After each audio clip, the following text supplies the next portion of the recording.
Well, now, 1 week later, I get my bike back after a rear tire and diagnosing that, that issue I mentioned about the random stalling. Yeah, so I got an answer for that, and I got some information about a rear tire for y'all.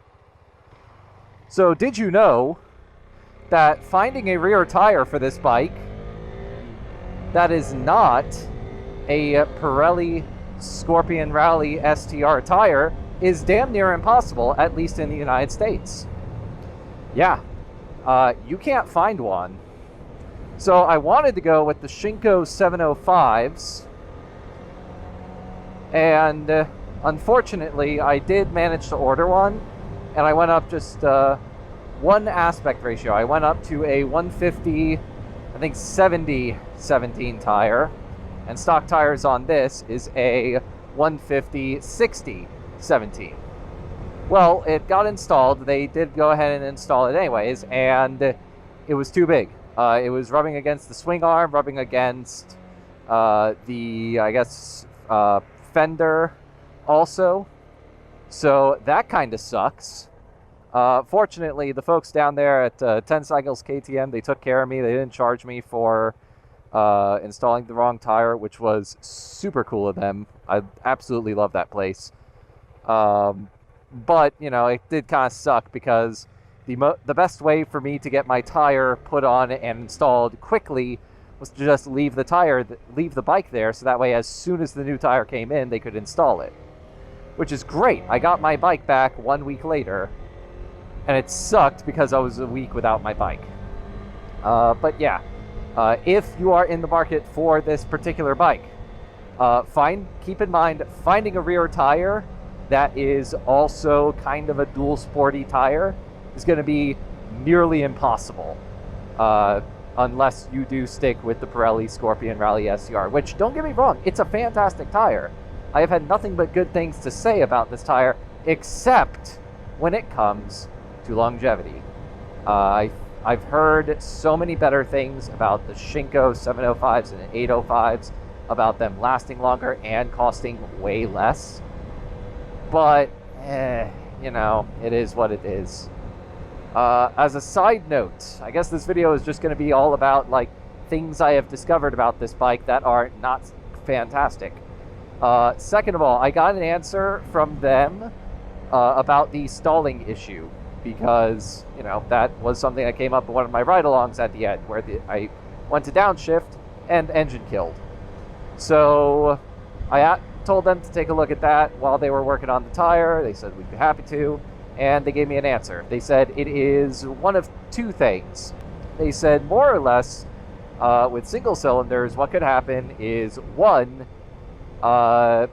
they said it could simply be that the revs are not high enough, and as I'm coming up to a stop, as I'm coming up to slow down, if I downshift without revving the bike back up towards say 5,000 RPM or so, 4,000, 5,000 RPM, the bike has a tendency to stall on occasion. As you guys might have seen from that one video, the bike does fire right back up. Just pull in the clutch, hold the starter, and no issues. It's not like I'm left dead in the water or dead in the road, as the saying should be. But, it's frustrating. And if you're a new rider, you might not be expecting that, and it could definitely throw you for a loop. So yeah, it's just one of those, it happens kind of things. Or so they said. I brought up that, I think it was White Arrow in the comments in that video had mentioned it could have to do with filling up the gas tank too far. He mentioned filling it up to an oval instead of a circle. Not 100% sure what he meant by that. I think it generally just don't fill it up too much, but I did an experiment when I first got this bike and was seeing that issue happen, where I intentionally never filled this bike up past 75%. And I still had that issue persist. So I don't think that was it.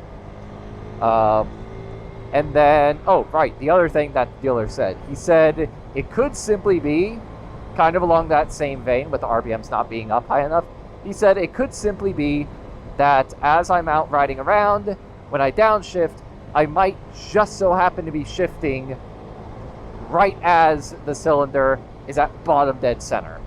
And it's making the engine like misfire, and the ECU is thinking, oh crap, everything is failing, and the ECU kills the bike just as a safety precaution.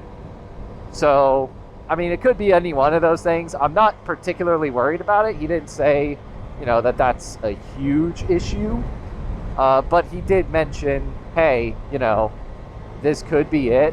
We didn't find anything. We weren't able to replicate it, which, in fairness, I also mentioned, like, the issue tends to be happening whenever it's, like, cold outside. It doesn't mean that the engine is cold. Like, it's happened 1 mile from home, and it's happened 15 miles from home. So, you know, I'm not particularly worried about it. I don't think you should be particularly worried about it. But what I will note is if you are a new rider, it is an issue you need to be aware of. So that way you don't swing a leg over this bike, come up to your first stop, stall the bike, panic, and then crash. So, you know, keep all of that in mind if you are looking at this bike, especially if you are a first-time rider. If you are not a new rider, then I'm sure that you have had the issue where you've accidentally misshifted and accidentally, like, killed the bike or killed the engine and have had to fire it up while rolling. You'll probably be fine. And, I mean, this is going to sound pretty bad, but you get used to it. Oh, right. I also don't know, like, if anybody notices that little rattle coming from the engine case. Yeah, remember that I installed those engine case covers on the bike? Well, the left one appears to be rattling. And the left one appears to be rattling after a bit of a tumble. Yes, that's right, a tumble. I have committed the single greatest sin that any YouTuber could ever commit. I did something stupid and reckless while riding my motorcycle, and I was not recording. That is the greatest sin that any YouTuber can ever commit. So, yeah, I took the bike off-road, and you know how dirt roads will occasionally have, like, two paths? Well, one is a bit higher than the other. Well, I took the higher road, and I lost my balance, and I fell from the high road down to the low road, and that sucked. It didn't really mess anything up too badly. It bent the clutch a little bit, and the clutch lever a little bit, and it bent the steering telemetry. But you know, just a couple good whams with the steering column, and it's back to straight. And even went so far as to take it to the dealer for its regular service after that, and did not tell them that I had dropped it, and said, hey, so by the way, just kind of like give it a once over since it is its service and whatever.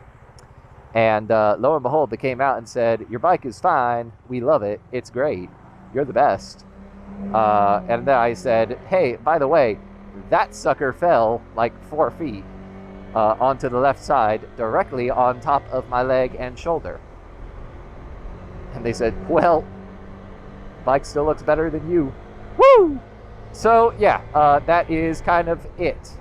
So, yeah, little update about what's up with the bike, what's up with the tire. A friend, what's up? I'm pretty sure I passed him leaving the dealership. That is le update on le bike. Le couple of not fantastic things about the bike that you should really know about it. Thank you for watching. The words, screw it, I'm just ending the video because I don't know how to end videos. Thank you for watching. Subscribe, like, comment, all that normal stuff. Panic, words. Have a good one. Bye.